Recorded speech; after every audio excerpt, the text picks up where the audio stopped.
soul. I live for you alone. Nous prions par rapport à ces paroles. Il a le dernier mot.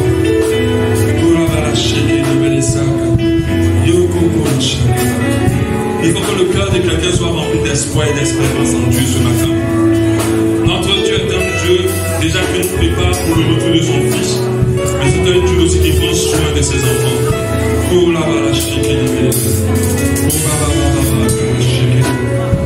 Alléluia. Il faut que quelqu'un dise ce matin, Seigneur, donne-moi ta paix. Remplis mon cœur de ta paix ce matin. Remplis mon cœur de ta paix ce matin. Dis-le avec le mot. Et Dieu veut que tu demandes et que tu demandes. Remplis mon cœur de ta joie ce matin. Remplis mon cœur de ta sérénité ce matin et de ton assurance. Dans le nom de Jésus. Alléluia. Nous profitons pour prier pour la parole ce soir, ce matin. Dis à Dieu, dis-moi quelque chose. Parle-moi, parle mon cœur. Que quelque chose soit pour moi et qu'il soit dans mon cœur dans le nom de Jésus. Alléluia.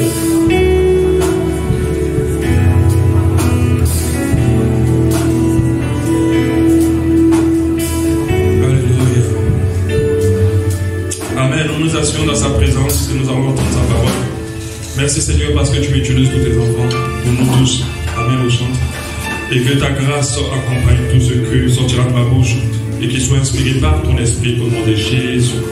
Amen. La présence de Dieu est palpable ce matin. Alléluia. Il est avec nous. Dieu aime les endroits où on l'adore en esprit et en vérité. Alléluia. Dieu aime les endroits où on l'adore en esprit et en vérité. Alléluia. Amen. Que Dieu vous bénisse ce matin. Que Dieu vous bénisse encore plus. Que sa faveur demeure sur vous. Je le dis comme ça parce que la bénédiction, c'est des paroles qu'on dit sur votre vie. Alléluia.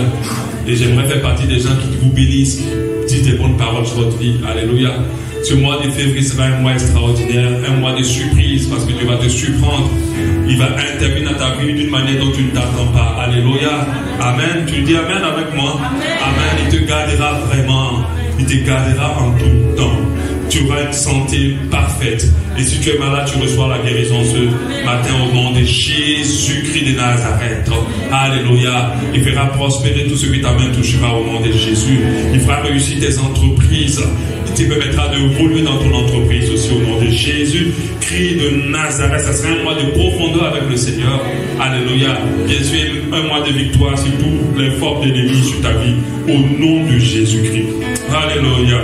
Amen. Nous continuons notre enseignement sur acquérir la sagesse. Acquérir la sagesse. Alléluia.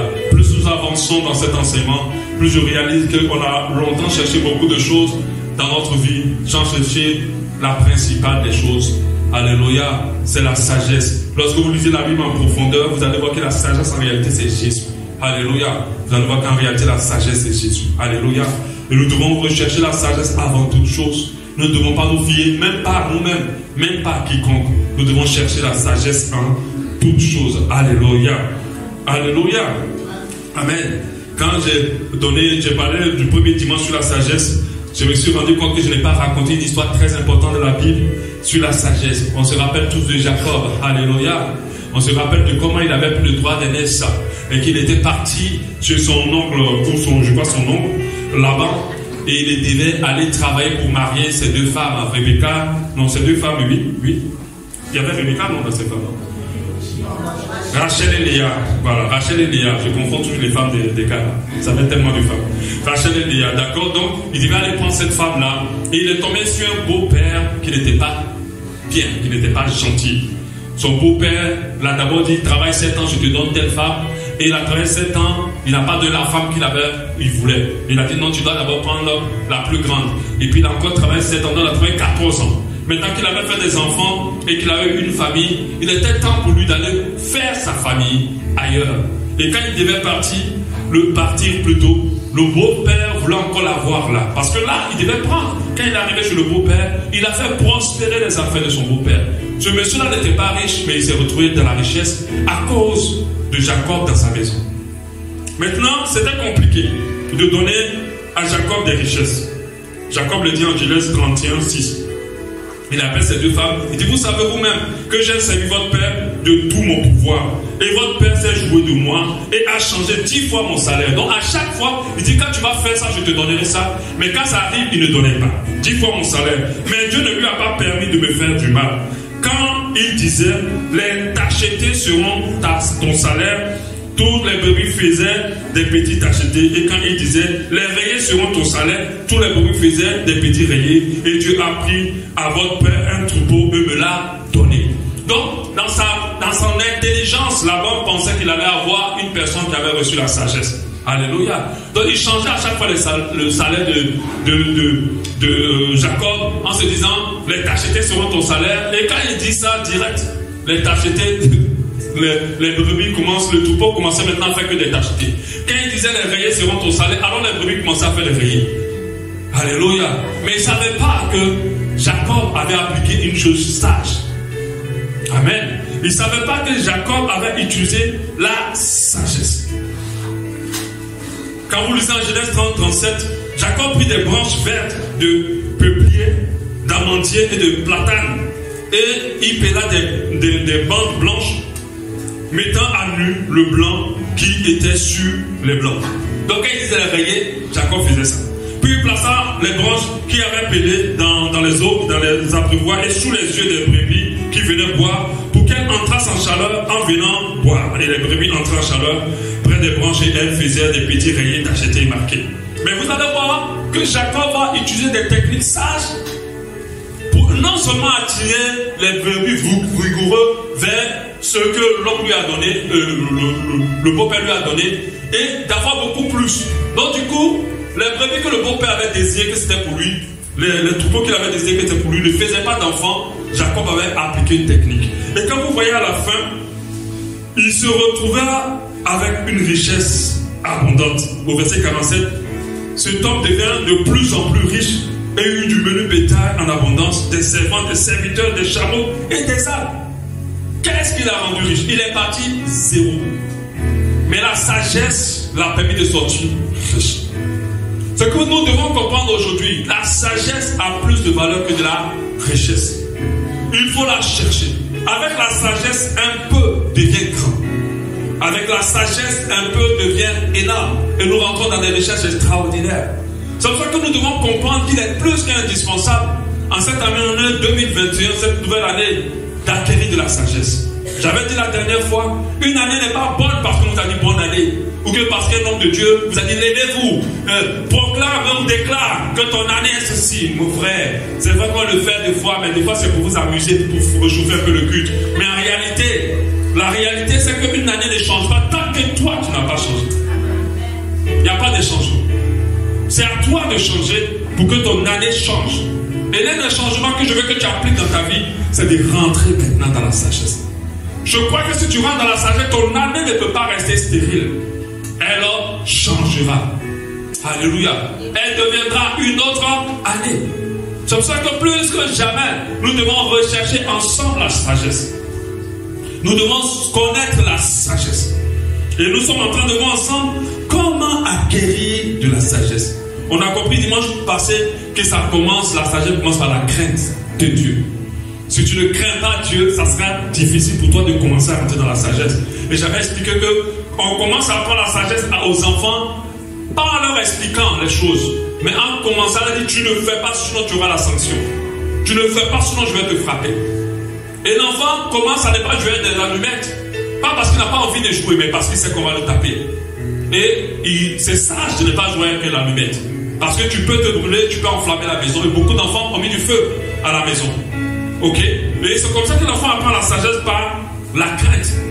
Amen. Mais j'avais dit qu'il y avait une nette différence entre la sagesse et l'intelligence. Pourquoi? Parce que vous pouvez voir un très grand médecin, qui est très talentueux. Il a de l'intelligence dans la médecine, mais il va se retrouver à accoucher plein de femmes sans préservatif. Il n'est pas sage. Et il va s'attraper des maladies. Il est intelligent. Mais il ne peut pas avoir la sagesse. Même si la fille est trop belle, il faut que je me préserve. Ou même s'il y a trop de belles femmes qui me veulent, il faut que je reste fidèle à ma femme. Vous voyez, il est intelligent, mais il n'a pas de la sagesse. Alléluia. Amen. Donc nous devons comprendre, parce qu'il n'a pas de la sagesse. Pourquoi? Parce qu'il n'a pas la crainte de Dieu. S'il craignait Dieu, il devait savoir que je dois rester fidèle. S'il craignait Dieu, il doit savoir que je ne dois pas faire la vie de débauche. C'est sage, la vie de sanctification. Alléluia. Donc, nous devons comprendre que la crainte de Dieu commence par nous inculquer la sagesse. La crainte de Dieu commence par nous amener vers les choses sages. Alléluia. Mais la crainte n'est pas seulement la seule chose qui nous amène dans la sagesse. Il y a beaucoup de moyens d'arriver à la sagesse. Mais la sagesse a 3 pratiques de base pour l'acquérir et l'entretenir. 3 pratiques de base pour acquérir la sagesse et l'entretenir. Et ces 3 pratiques que nous allons commencer à voir aujourd'hui. On verra certainement 2 aujourd'hui et le reste après. Alléluia. Mais déjà réalise qu'elle est tout. Elle nous apporte énormément de choses. Elle protège nos vies. La Bible dit que la sagesse a sa main droite la longue vie. Alléluia. Beaucoup sont morts par manque de sagesse. Alléluia. Elle prolonge nos années. Beaucoup sont maudits par manque de sagesse. Je disais la dernière fois, quand ta vie se complique, ne regarde à personne. Examine-toi d'abord.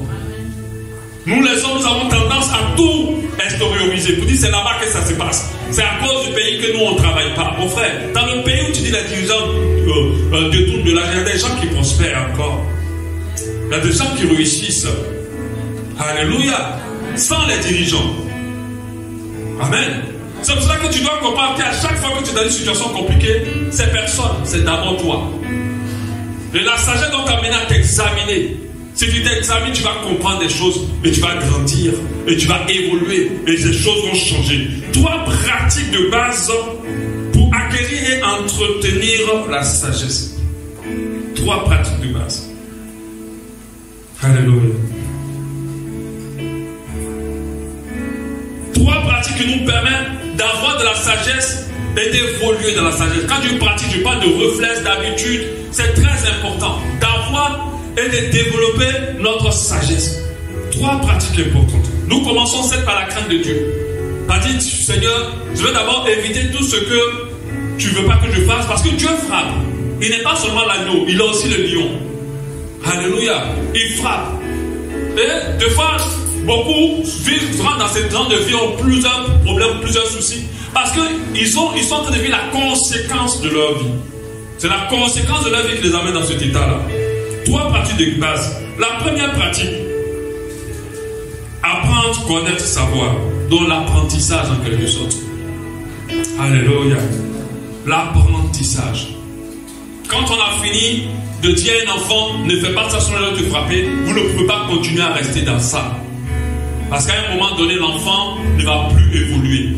Il faut commencer à lui apprendre des choses. Il faut commencer à le former. Il faut l'amener à l'école pour qu'il apprenne des choses. Pour qu'il acquiert de la connaissance. On ne peut pas parler de sagesse ou d'acquérir de la sagesse sans acquérir de la connaissance. Alléluia.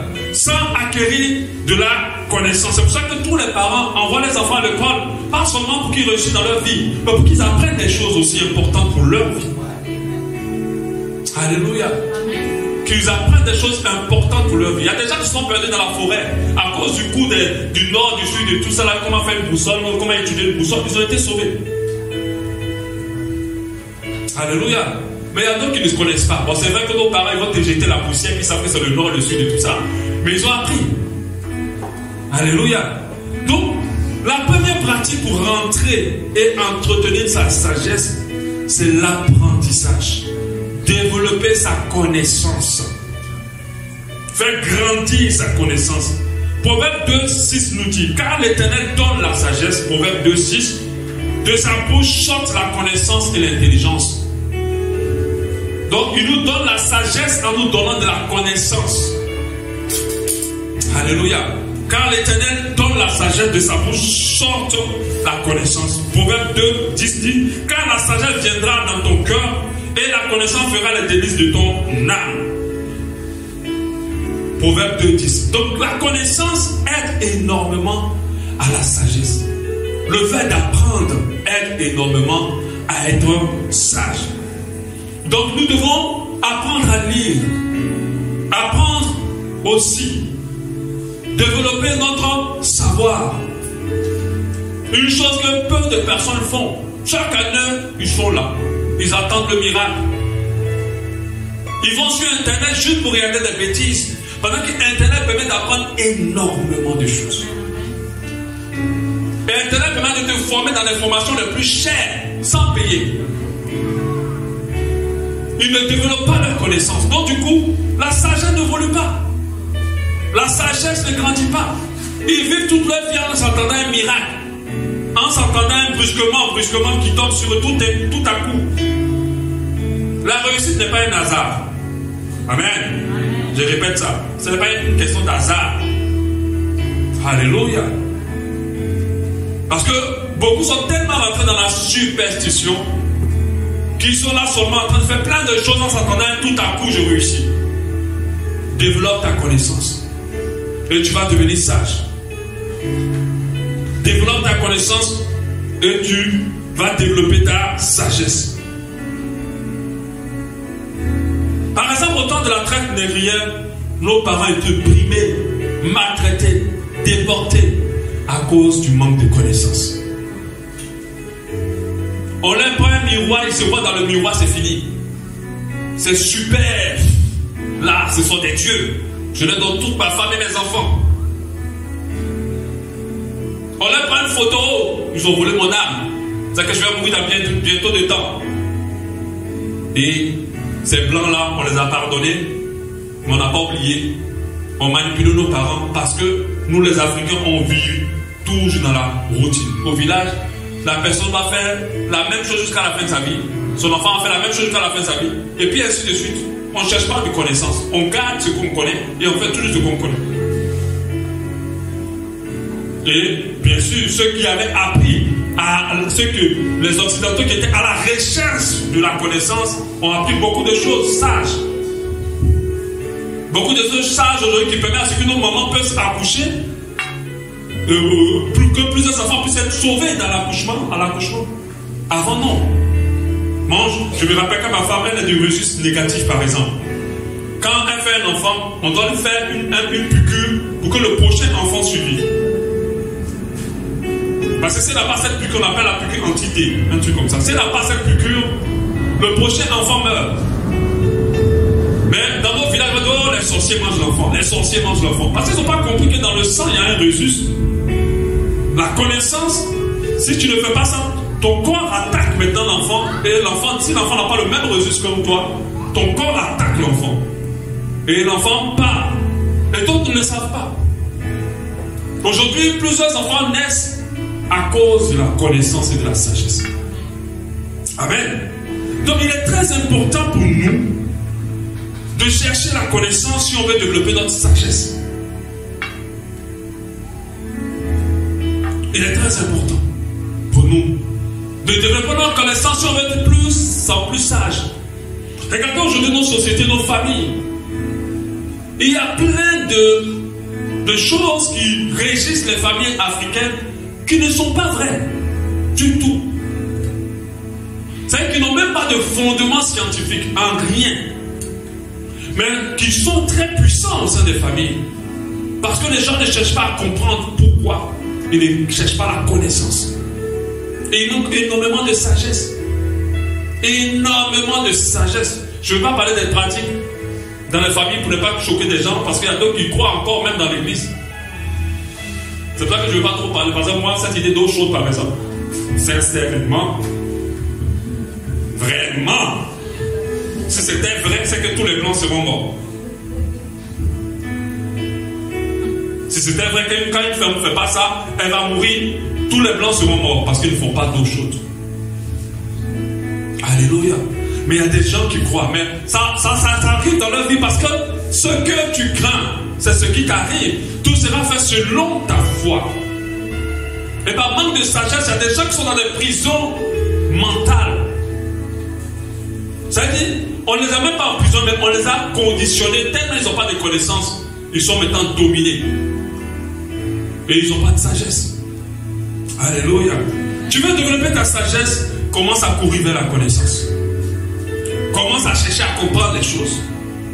Ne va pas juste sur Internet pour regarder plein de vidéos aujourd'hui qui nous prennent des heures, 3 heures, 4 heures, 5 heures, qui ne nous apportent aucune connaissance. Apprends à connaître. Apprends à étudier. étudier. Alléluia. Je me rappelle encore une fois cette maman de 51 ans, c'était l'année passée. Elle a eu son bac à 57 ans. 57 ans, 60 ans environ. Elle est repartie à l'école. Mais elle ne va pas faire ça pour la réussite. Elle fait ça pour la connaissance. Il y a des gens qui ont des bonnes affaires, mais parce qu'ils n'ont pas la connaissance, ils se font toujours doubler. Ils se font toujours avoir. Ils n'ont pas la richesse qu'ils doivent avoir. Parce que celui qui connaît les manipule. Alléluia.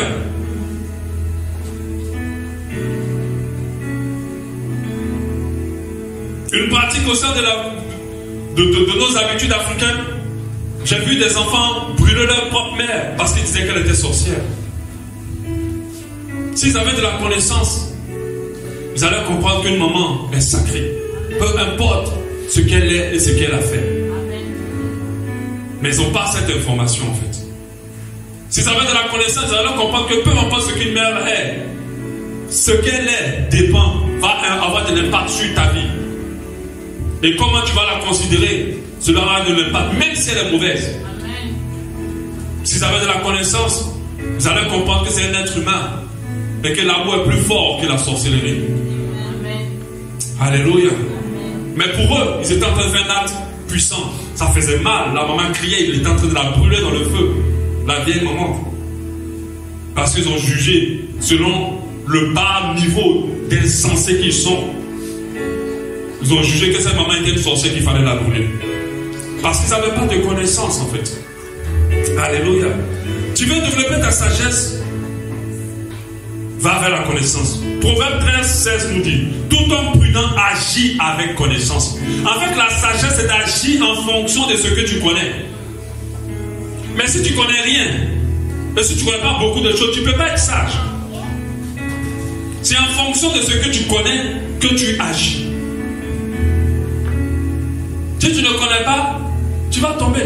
C'est pour ça qu'on doit lire. On doit lire des livres. On doit s'habituer à les lire. Parce que ceux qui écrivent des livres nous transmettent des choses qu'ils ont compris. Et ça nous aide à gagner du temps et ça nous permet d'être plus sages.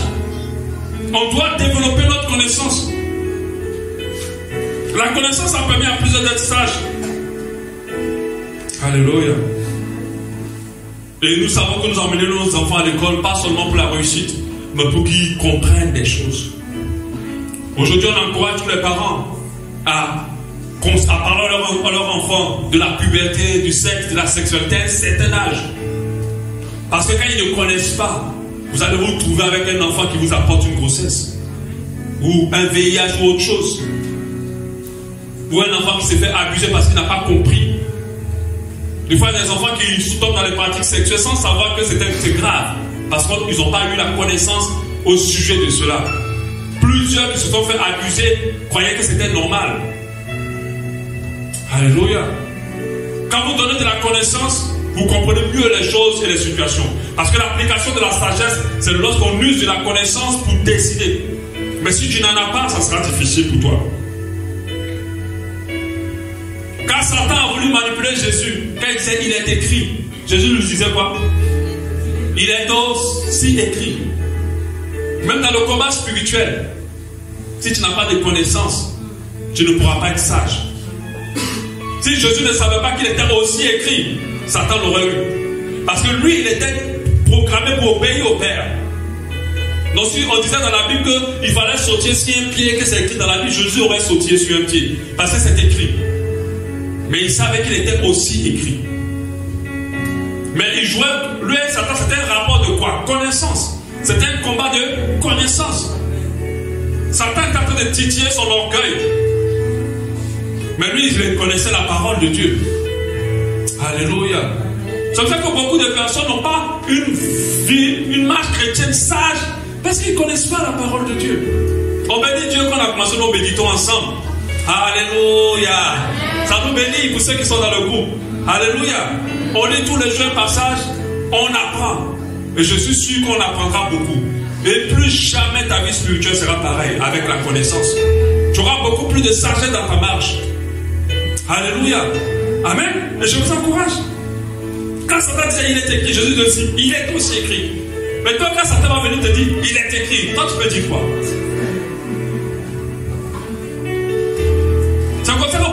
avoir.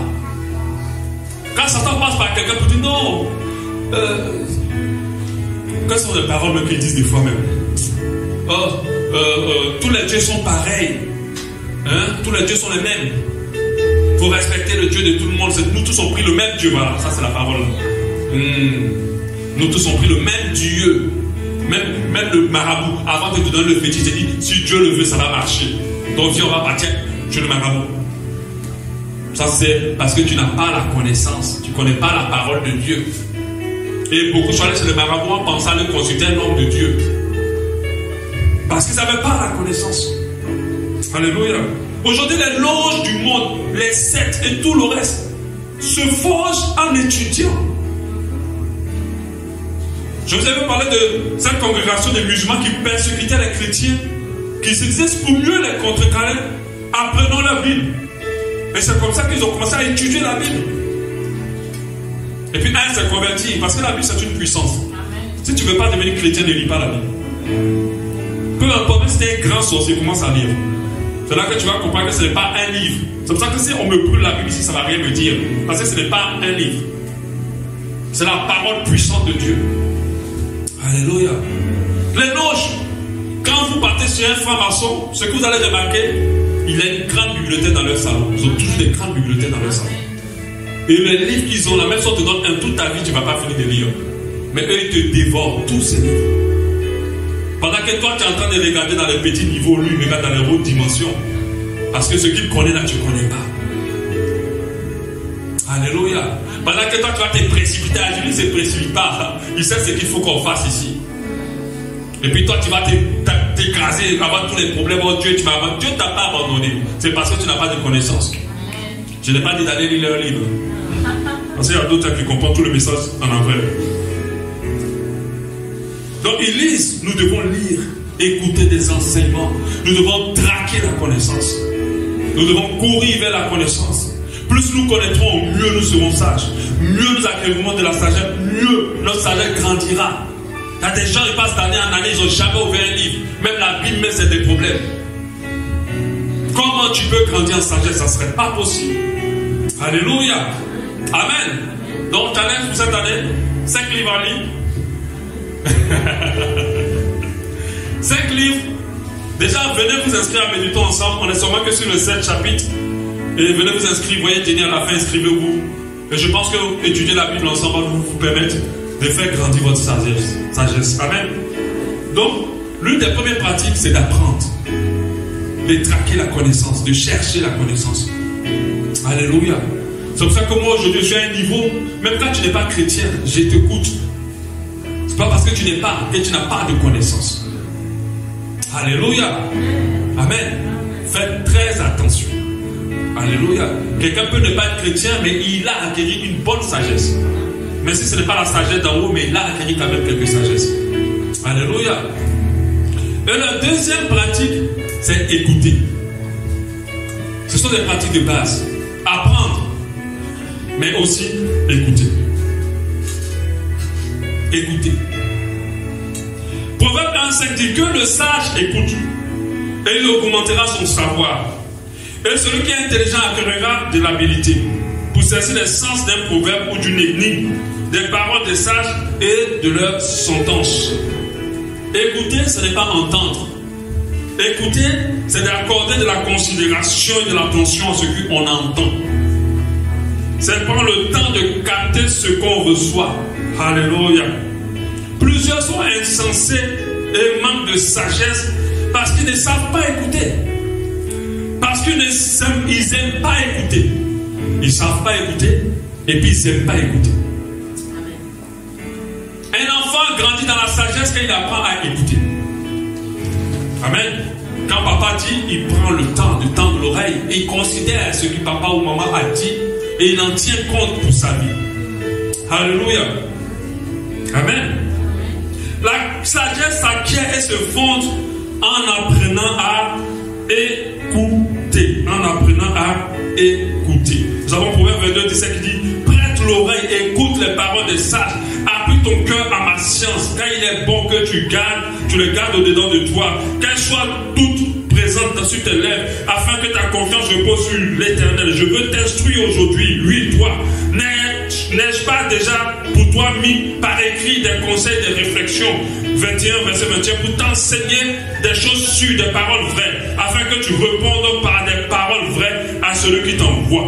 Nous devons apprendre à écouter si nous voulons être sages.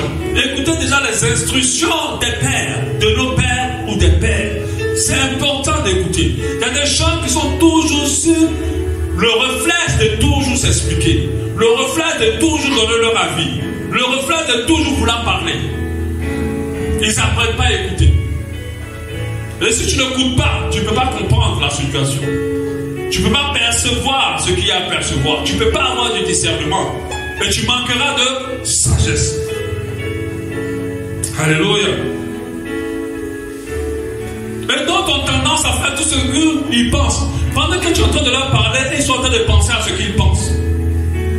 Mais ils n'écoutent pas ce que tu dis. Et quand ils finissent, c'est ce qu'ils pensent qu'ils ont retenu. Il faut apprendre à tendre l'oreille. Surtout quand tu as eu la conviction que cette personne manifeste de la sagesse, ou cette personne a une certaine sagesse. Tends l'oreille et écoute. Apprends à écouter. Proverbe 13:1. Un fils sage écoute l'instruction de son père. Un fils sage écoute l'instruction de son père.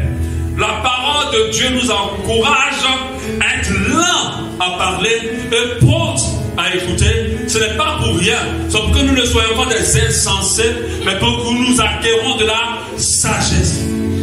Alléluia. Donc il faut que nous apprenions à écouter. Écoutez déjà, lorsque nous avons une conversation avec quelqu'un, même dans une dispute, il faut tendre l'oreille. Des fois, les disputes, c'est laisse-moi parler, tu as déjà parlé, laisse-moi. En fait, ce qui intéresse plus l'autre, c'est ce qu'il a à dire. C'est pas ce que toi tu as à dire. Mais ça, c'est de l'orgueil et ce n'est pas de l'écoute. Généralement, quand tu prends le temps d'écouter quelqu'un, tu finis par la comprendre et tu peux parler avec sagesse ou réagir avec sagesse. Mais beaucoup ne savent pas écouter et ils n'aiment pas écouter. Ils n'écoutent jamais. Ils sont toujours dans la réaction ou dans l'action que dans l'écoute. C'est très sage quand tu viens quelque part et que tu prends le temps d'écouter avant de faire quoi que ce soit. Ou quand on te parle, tu prends le temps d'écouter avant de faire quoi que ce soit. Jacques 1,19, sachez-le mes frères bien-aimés, ainsi que tout homme soit prompt à écouter. Jacques 1,19, que tout homme soit prompt à écouter, lent à parler. Que tout homme soit prompt à écouter. Prompt, ça veut dire toujours disposé à écouter. Et lent à parler. Ce qui caractérise un sage, c'est quelqu'un qui parle peu. Il ne parle pas beaucoup. Il écoute énormément. Même quand tu parles, même quand tu dis quelque chose qui ne plaît pas, il est là, il écoute. Il écoute. La Bible parle de la femme insensée qui renverse sa maison et la sage qui la construit. Mais des fois, ce qui rend les femmes des fois insensées, c'est le manque d'écoute. Je me rappelle quand j'étais au Cameroun, j'étais tellement blasé par cette femme de pasteur. Ah non, quand je suis venu, j'ai mis la pression sur ma femme. Mais c'est difficile, les femmes camerounaises. La femme était là à côté de son mari. Tout ce qu'on dit, 2 heures de conversation, elle ne dit rien. Elle écoute seulement. Elle sourit, elle rit. Elle fait seulement les mime, seulement la tête, mais papa. Je dis, ça c'est quelle femme ça? Est-ce qu'il y a son 2 quelque part? Alléluia, une femme gabonaise. Même 2 minutes de la conversation va se taire. Ah non, il faut qu'elle parle. Amen. Elle écoutait jusqu'à la fin. Elle n'a pas parlé. Même pour dire bonjour, répondre à bonjour, elle ne répond pas. Tellement elle écoutait. Ce qui est la vraie marque de l'insensé, c'est le manque d'écoute. Quand un enfant n'écoute pas, quand une personne n'écoute pas, il va être forcément insensé. Il n'y a pas un autre moyen d'être sage sans écoute. Ce n'est pas possible. Mais si tu apprends, parce qu'il y a des gens qui ont beaucoup appris, ils connaissent, mais ils n'écoutent jamais les gens. On fait le dire, mais un président ou bien pasteur, mais ça, c'est comme ça. Il y a des pasteurs qui sont convaincus, qui n'écoutent jamais. Hein. Pasteur, c'est comme ça, moi je pense que, oh non, quitte là. Oh, enfin, au père spirituel, on ne reconnaît pas le père. Non, il faut écouter. Parce que Dieu peut parler par le plus petit. Hein? Nous sommes dans une période où l'esprit est répandu sur tout le monde. Dieu peut parler par quelqu'un. Et Dieu, à cause du fait qu'il veut qu'on soit humble, il ne passe pas toujours par nous. Donc il faut écouter. Alléluia. L'écoute va nous donner de la sagesse. Il y aura quelqu'un qui va te parler et tu vas comprendre et tu vas réaliser. Il faut écouter. L'écoute nous permet de mieux comprendre les choses, de gagner du temps dans nos vies, d'aller faire, de gagner du temps dans nos vies, d'éviter de faire les mêmes erreurs que d'autres ont déjà fait. Ceux qui nous conseillent, bien sûr. Il nous permet d'acquérir aussi de la connaissance. Parce que ce n'est pas possible d'avoir de la connaissance. La première condition d'apprendre si tu ne sais pas écouter. Si un enfant à l'école, pendant que le maître parle, il passe son temps à jouer, il n'apprendra jamais rien. Alléluia. Et ça nous permet d'éviter les pièges des ténèbres. Regarde ce qu'un père dit à son fils en Proverbe 6:20. Mon fils, garde les préceptes de ton père. Ne rejette pas l'enseignement de ta mère. Lis-les constamment dans ton cœur. Attache-les à ton cou. Ils te dirigeront dans ta marche. Ils te garderont sur ta couche. Ils te parleront à ton réveil. Car le précepte est une lampe et l'enseignement une lumière.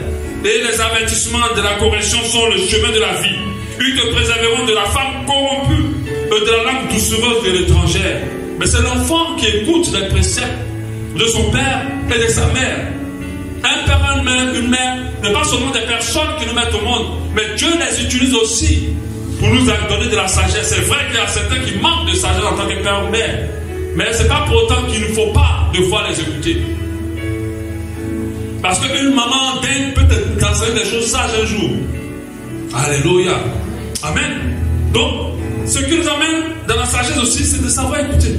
Apprendre à moins parler. Écouter notre prochain. Écouter notre conjoint. Écouter nos enfants. Papa, on va là-bas. Tu me fatigues pour m'embêter trop. Mais est-ce que tu sais ce qu'il est venu te dire? D'accord? Nos guides spirituels, ceux que Dieu vous met dans l'assemblée pour vous guider dans le Seigneur, ne sont pas n'importe qui. Ils n'ont pas été sélectionnés au hasard. Ils ont été sélectionnés à cause des capacités que Dieu a mis en eux. Et des fois, Dieu les utilise pour vous guider dans la sagesse. Il faut les écouter. Écoutez aussi les avis des autres, même si ça ne correspond pas au mien. Je dois apprendre à dire, s'il me dit que il faut faire la soirée, ou bien il faut faire le programme, c'est pas comme dans la forêt, et que pour moi c'est impossible. Je vais pas dire, non, mais comment? Non, j'écoute. Explique d'abord ton idée. Peut-être qu'à la fin, il y a une bonne idée. D'accord? Peut-être qu'à la fin, l'idée n'est pas mauvaise. Mais il y a beaucoup qui ont raté énormément de choses parce qu'ils n'ont pas écouté. Parce qu'ils n'ont pas écouté. Ils ont fait énormément d'écarts parce qu'ils n'ont pas écouté. Je me rappelle de cette soeur que j'avais reçue dans l'église. Elle n'est pas dans cette église, elle n'est plus. Et quand on parlait, elle voulait se marier avec son mari. Et les parents se sont opposés. La maman a dit non. Qu'elle ne veut pas. Ça arrive des fois, même quand le mari est bien. Hein. D'accord? Quand c'est le cas, il faut prier pour que Dieu te parle. Parce que si tes parents s'opposent, il y a forcément quelque chose qu'il faut savoir. Ou bien un temps pour que ce mariage soit fait qu'il faut attendre. D'accord? C'est ce deux raisons. Et elle n'a pas écouté. Elle est partie foncer dans le mariage. Les parents, quand on aime, on va des fois. Il y a deux cas, ils sont trop fâchés, ils ne viennent pas. D'accord? Quand on aime, on va deux fois. Mais il fallait quand même écouter. Même si des fois, d'autres parents interdisent le mariage pour des raisons qui n'ont pas de sens. Mais cette maman avait des raisons valables parce que le monsieur la battait déjà avant le mariage. Et moi, je ne peux pas apprendre que quelqu'un bat ma fille et puis je vais m'arrêter là pour prendre la dot. Ça va passer par où? Si on ne m'a pas mis en prison parce que je ne l'ai pas tué, ça va passer par où? Mais d'autres parents vont quand même s'asseoir dans la dot pendant qu'ils savent que ce monsieur a frappe leur fille. Mais des fois, l'argent peut faire l'effet terminateur. Même l'argent, il dit à l'enfant vraiment, il faut le laisser. Laisse le mariage là. Parce qu'on te préfère vivant que d'avoir bouffé l'argent pour t'enterrer l'argent qu'il va nous donner. Amen. Et elle est quand même partie se marier avec le monsieur. Mais quand elle venait me voir, j'ai dit, mais qu'est-ce qu'on peut dire? bastonnade tous les jours. C'est pas quand il doit mourir, parce que tous les jours peut être le jour de sa mort, tellement le la bastonne. Et quand il est fâché, il va dans son lieu de travail, il cherche à la bastonner là-bas. Il est tellement devenu agressif.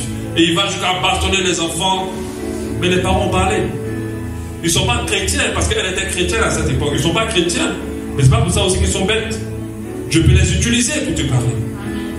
Alléluia. Mon frère, ma soeur, quand les gens te parlent, ce n'est pas parce qu'ils veulent ton mal. Ils ont quelque chose d'important à te transmettre qui va te sauver la vie. Et cette femme-là, aujourd'hui, elle est coincée dans un mariage. Elle ne sait pas comment sortir, surtout quand il y a déjà eu des enfants. Quand tu regardes à ça, tu te dis, tu vas aller où? Surtout quand tu as le gars, parce qu'il y a ce qu'on appelle des pervers narcissiques. Quand il veut te dominer, il va te séparer de toute ta famille. Il va te mettre même contre les gens. Et beaucoup de femmes nous se sont séparées de leur famille. Elles n'ont plus visité quelqu'un. Il va te séparer de tes amis. Et puis elles sont restées coincées dans le mariage. Elle ne peut plus aller quelque part. Il faut écouter. Même si la personne n'est pas chrétienne. Même si tu pars dans une réunion de famille et puis les gens disent, oh, vous les chrétiens là, vous faites ça. Ne parle pas. Écoute ce qu'ils ont à dire. Parce qu'il y a d'autres qui sont là pour défendre les chrétiens. Non, on défend Jésus. S'il parle mal de Jésus là, il a affaire à toi. Mais qui parle des chrétiens, il n'a pas tort. Parce qu'il y a plein de faux chrétiens. Mais il n'y a pas un faux Jésus. Jésus est vrai. Alléluia. Tant qu'il n'insulte pas Jésus, qui ne dit pas Jésus est faux là, ferme ta bouche. Laisse-le parler parce qu'il a raison. Alléluia. Au moins tu sais ce qu'il pense et puis tu pourras prier pour que Dieu le touche. Alléluia. Donc l'écoute est très très importante pour acquérir de la sagesse. La connaissance aussi développe notre sagesse. Le troisième point qu'on verra dimanche prochain, c'est la réflexion. Ce qui fait que beaucoup n'ont pas de sagesse, c'est qu'ils ne prennent pas le temps de réfléchir. Alléluia. Ils ne prennent pas le temps de l'analyse des choses et des situations. On va le voir dimanche prochain. Je vais vous te donner ça déjà. Peut-être on ne sait jamais. Tu es dans une situation actuellement. Alléluia. La réflexion. Amen. On va prier. Alléluia. J'espère que cette parole-là, tu as eu quelque chose pour toi ce matin. Alléluia.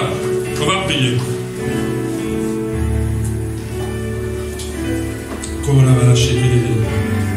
Demande à Dieu qui crée en toi la soif de la connaissance, qui te dise qu'est-ce que tu dois apprendre, qui t'oriente vers l'apprentissage. Demande-lui aussi qui développe ton sens d'écoute, ta capacité d'écoute, qui te permet d'être plus disponible à l'écoute. Pour certains, leur manque de sagesse est basé sur le fait qu'ils n'écoutent pas, qu'ils ne savent pas écouter, ou qu'ils n'aiment pas écouter. Dieu ne te laissera jamais dans la confusion. Il amènera les gens pour te parler. Le problème, c'est que tu n'écoutes pas. C'est que tu n'écoutes pas. Tu ne vas jamais te laisser dans le flou. Il fera tout pour t'amener l'information qu'il veut te donner, pour t'aider à sortir de là. Mais ton problème, c'est que tu n'écoutes pas. Tu ne sais pas écouter, tu n'aimes pas écouter.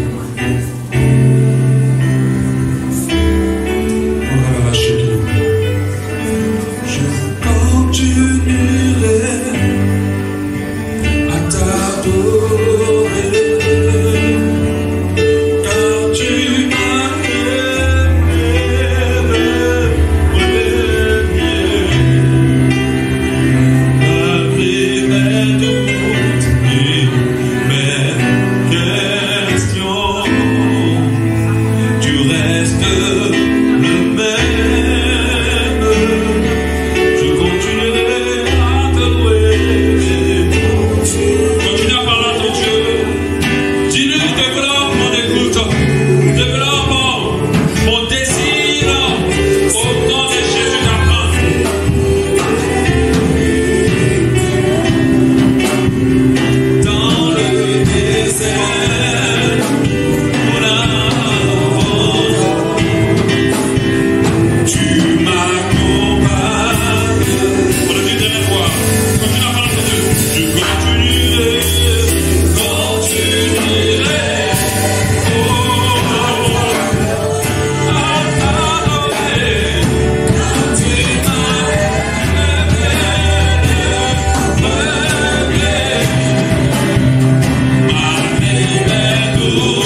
rien d'écouter.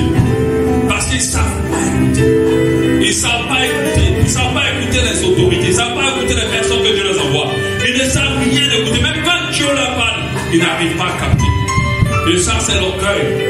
Parce qu'ils sont toujours dans le monde d'action, dans le monde de penser à ce qu'ils pensent, mais non pas dans le monde de comprendre ce qui se passe. Alléluia. Dis à toi, Dieu, aide-moi à écouter. Nous-mêmes, on dit aux enfants, tu n'écoutes pas. Mais Dieu nous dit aussi, tu n'écoutes pas. Ce qu'on veut que les enfants fassent, faisons-le nous-mêmes déjà avec le Seigneur. Et avec les autorités qui nous soumettent, qui nous soumettent. Apprenons à écouter. Apprenons à écouter. Mettons de l'importance sur le savoir. C'est ça qui est très important. L'ignorance va nous ancrer dans la vie d'insensé, va nous éloigner de la sagesse. Que à partir d'aujourd'hui, ton cœur retienne cette parole. Et qu'à chaque fois que tu ne vas pas chercher à écouter, que cette parole se monte à ton cœur et tu auras assez humble pour disposer ton oreille et ton cœur à ce que Dieu veut te transmettre. Et qu'à partir d'aujourd'hui, tout ce que Dieu veut te dire, que tu ne les rates jamais. Et que tu puisses les capter au nom de Jésus. Afin que ta vie se redresse et que tu puisses marcher dans la sagesse. Au nom de Jésus-Christ de Nazareth. Merci Seigneur. Toute la gloire te soit rendue. Alléluia. Amen. Que Dieu vous bénisse. Alléluia.